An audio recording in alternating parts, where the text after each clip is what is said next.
was preparing for this session, and actually been doing a lot of thinking over the last few weeks coming into this year, and I started looking at my journals and my choices and noticing, when I made massive progress, what it is that I did before that massive progress turned up.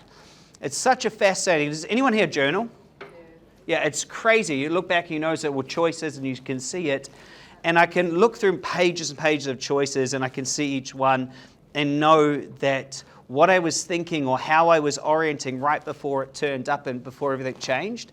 And it's really wild to look back and notice what happens when you do make a choice and everything connects and flows and you create magic, and then times when it doesn't, right? It's such a big difference.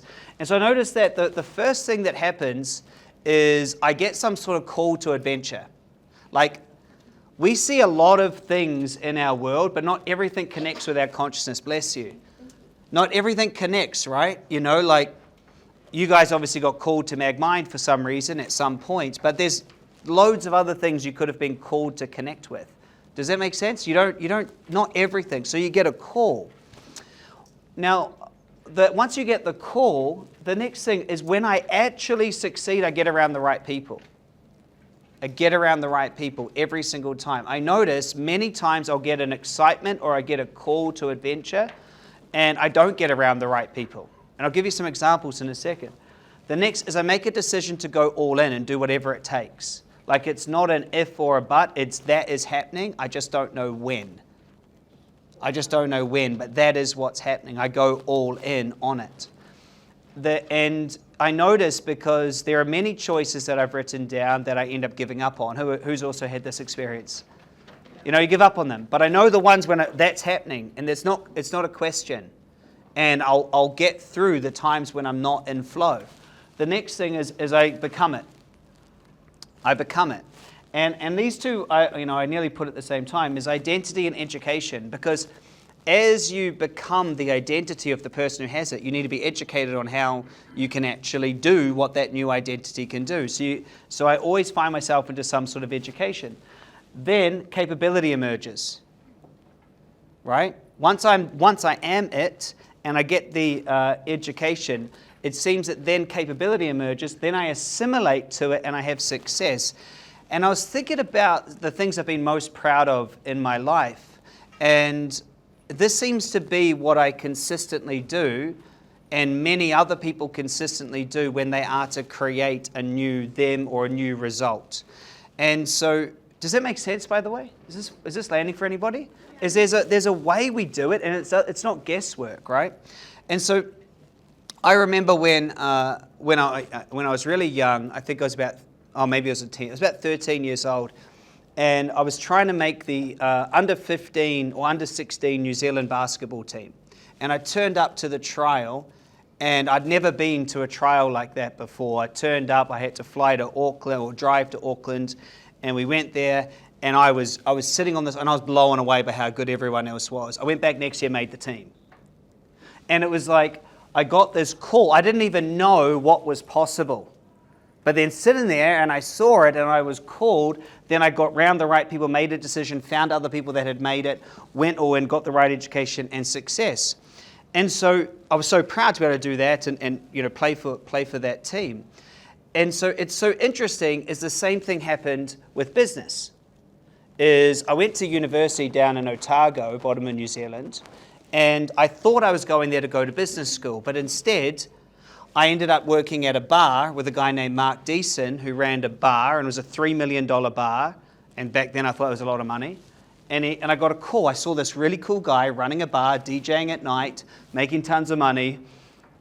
I got this call, decision, all in, identity, he trained me, blah, blah, blah. And then all of a sudden, I was running bars, become a DJ, and there we go.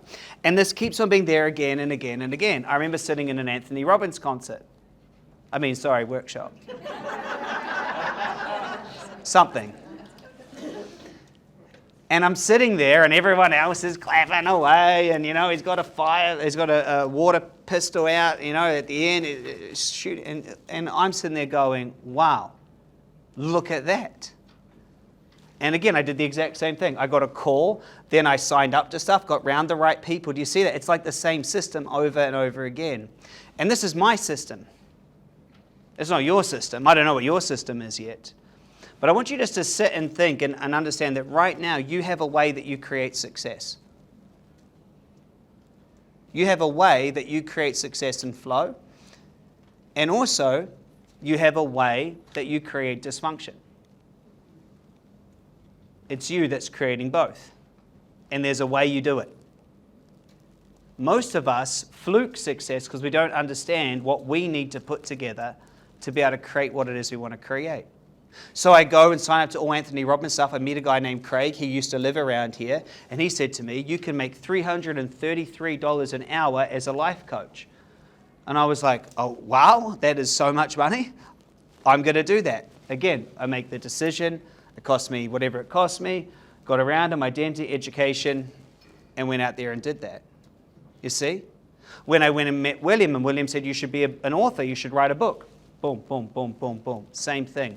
And so for me, every time, and I want you to think this through for yourself, every time you have been successful, there is a predictable way that you do it. There's a predictable way you do it, leading right up to when I get to 2016 and I get a billionaire mentor. And again, I see what's possible. I get around the right people. I make a decision. I create a new identity. I get new education. I get a capability, assimilation, success. It's the same thing over and over and over again. So one thing I want to bring into the conversation is self-awareness. Because you're not broken. The most important thing is to understand you have a way that you do success. You have a way that you do healing. You have a way that you do creation. And then you have a way that you do failure. You have a way. And when you become aware of which way you're doing things, you can simply just opt out of how you do failure. You simply opt out. See, we live in an environment of lazy creators. They're lazy. Because it's lazy and easy just to stay focused on your unconscious agenda. It actually takes work to become a superconscious creator. Does that make sense? It actually takes work. You actually have to do something. You actually have to get out of your old patterns. It is so easy to stay focused living in the past. True? It's so easy to let the world tell you that you need to fix yourself. It's so easy to have someone else tell you there's something wrong, and if you don't do this and if you don't do that, you need to be this. It's just so easy. And so it's so easy for us to get pulled back into that problem orientation. Show of hands who agrees. Yeah? It's so easy. It's like, that's the way. So we actually have to actively do something to live outside of it. Otherwise, typically, we just get pulled right back into it over and over again. Does that make sense? We just get pulled back. So this week, it's about you not fixing yourself. It's about you becoming aware. Becoming aware of how you are when you create failure, and then how you are when you create success. Because that's the difference. So right now, you have already created an experience. Right now. So I want to break something down for you because, there's an old saying, whoever, is wherever you go, there you are. Right? Now you have already created an experience this morning in this room. You've already recreated. You've already pulled your past along with you. So grab a blank piece of paper and let me ask a few questions because I want you to, right now, think this through. So, you've turned up this morning. Do you need everyone got a pen? Yeah. Cool. So you turned up this morning, and you've come here. So the first question I have. So here's my first question. As you turn up this morning, what reservations did you have about the event? What reservations, what stories did you have in your mind as you're turning up this morning, and as you're sitting down here right now? What reservations? What stories? And just be honest, what stories? Is it really going to work? It's going to be this. I can't be bothered. I feel tired. I should be working on my business. I should be with my kids. I should be this. Can't really afford this. I don't know this. Might be. I'm too new. I should have already got it by now. What are your reservations?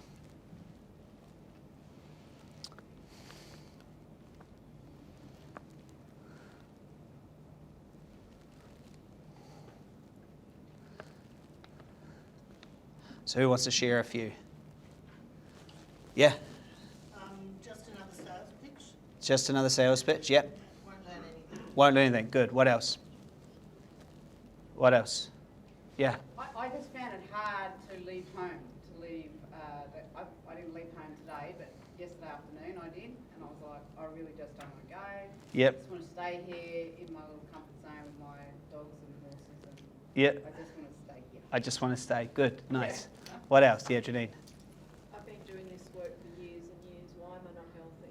Well, I'm unhealthy. Good. Yes. Yes. Yep. This is the same old stuff that's going to be repeated and no change is going to happen. And I didn't want to come because I was in Melbourne yesterday at the tennis. I was in Melbourne at the tennis. I don't want to leave. I don't want to leave. And it's going to be the same old stuff. Beautiful. What else? Yeah, sweet tree. I come up with a lot of fear. I'm absolutely frightened of being here. I'm frightened. Yeah, well, I think because my subconscious knows that something is going to change and I fear the change. maybe, yeah. Or otherwise, the other thing is I fear the other thing I do is go to sleep and then not actually be present. And I'll go there and I won't even be present. Yeah, Carmen. I'm scared of what's going to come out. I'm scared of what's going to... Good for you. Good for you. Yeah. In the middle of my meditation this morning, normally I'm very connected, but today I out of my connection. I don't know what happened. I come here very blank. Interesting. Next question. Very good. Next question. Thanks for the shares. Very good. Next question. What judgments have you already made? What judgments have you already made? How have you judged? Positive, negative? How have you judged yourself compared to others in the room? How have you judged others? How have you made judgments already? What's good? What's bad? What's right? What's wrong? How should things be? Put your judgments out. How have you made judgments already? What have you already had a concern or a grizzle about in your mind? What have you already made judgments? What's good judgments and negative judgments? Yeah, Carmen? What will others think about, like me, when I share? What will others think about when I share? Yeah. Got those. So you basically judged other people that are going to be judgy. It's kind of an inception. So some judgments. What's some judgments have we already made? Yeah. Mine was that I'm going to get most out of this weekend. You are going to. Good judgment. Very good. Yeah. How have we made judgments already? Yeah, Brigitte. Fear of other judgment or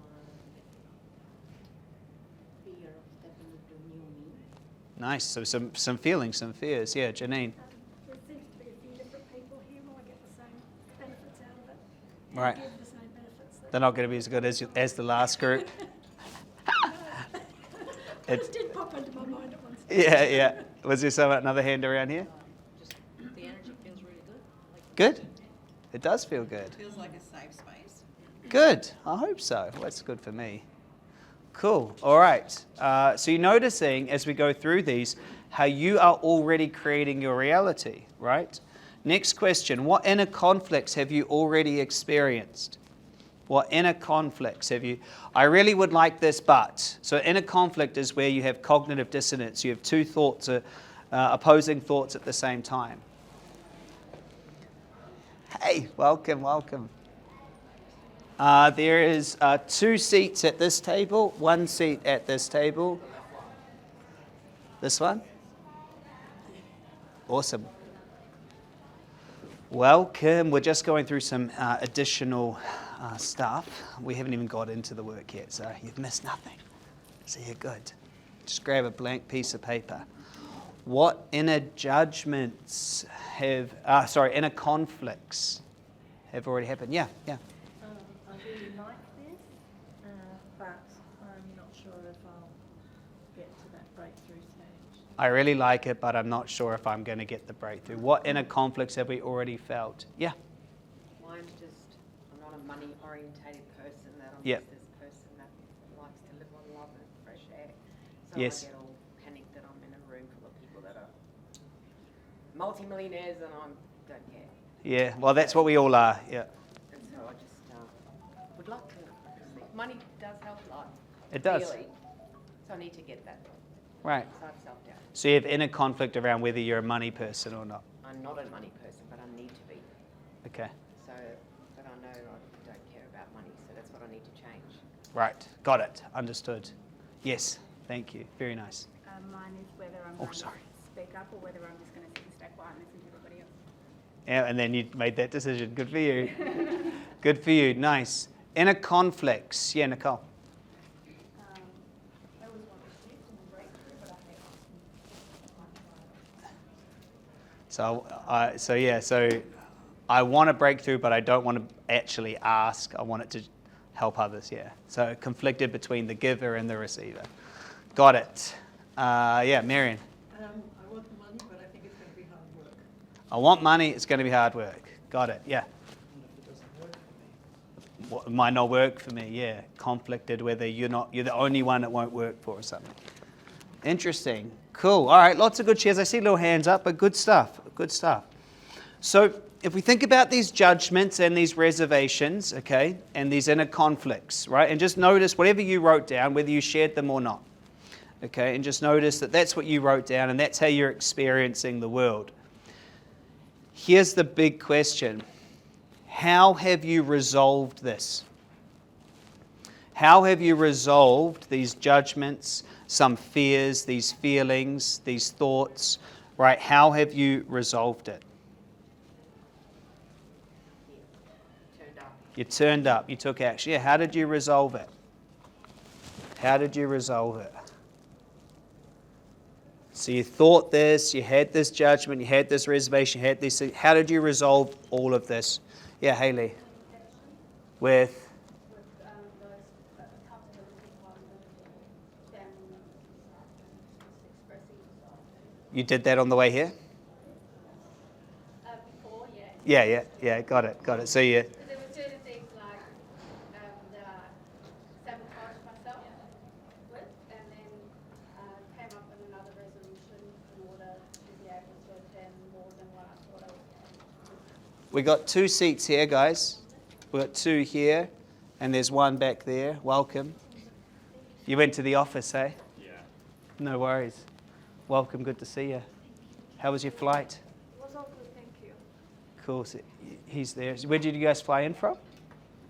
We went from UK, we went to Singapore, Sydney here. You made it. You made it. And after 2 hotels, we found you. Yeah. Well, we're just doing some pre-work. We were waiting for you, and so we're just on a blank piece of paper. We haven't even started yet, so you're all good. You're all good. So how do you resolve that underlying tension? How did you do it? So Hayley was saying that she's rung and communicated to others, or maybe not rung, but she's talked to others. Yeah. Just trusted intuition. Trusted intuition. Nice. Felt right. Nice. Yeah, Abhijitha. Took action. You took action, yes. How have you resolved it? Some self-talk, maybe. You going to say that? Some self-talk, some inner chat. Oh, I don't know about this person. What about that? Where should I sit? How am I being? What should I do? How are you resolving it? And just notice what your unconscious is trying to be. Good, the best, worthy, belonging. Just notice it, right? Capable enough. You can see which one you're orienting to, right? So just notice that we've all got this chatter, this monkey mind, this unconscious, and all of these things, am I that, da-da-da, all of these things going on. And as you think about that, just notice, where is the power, right? Where are we putting the power? Are we putting the power, where is the power going for most of us? right? On the thoughts, on being perfect, being good enough, being worthy, being capable, being safe, being happy, being in control, making sure everyone else is looked at. Like, you see where the power's going. And so I love having this conversation up front, because you all created your little experience as you walked into this room and as you came here, and everything that went on, you created it.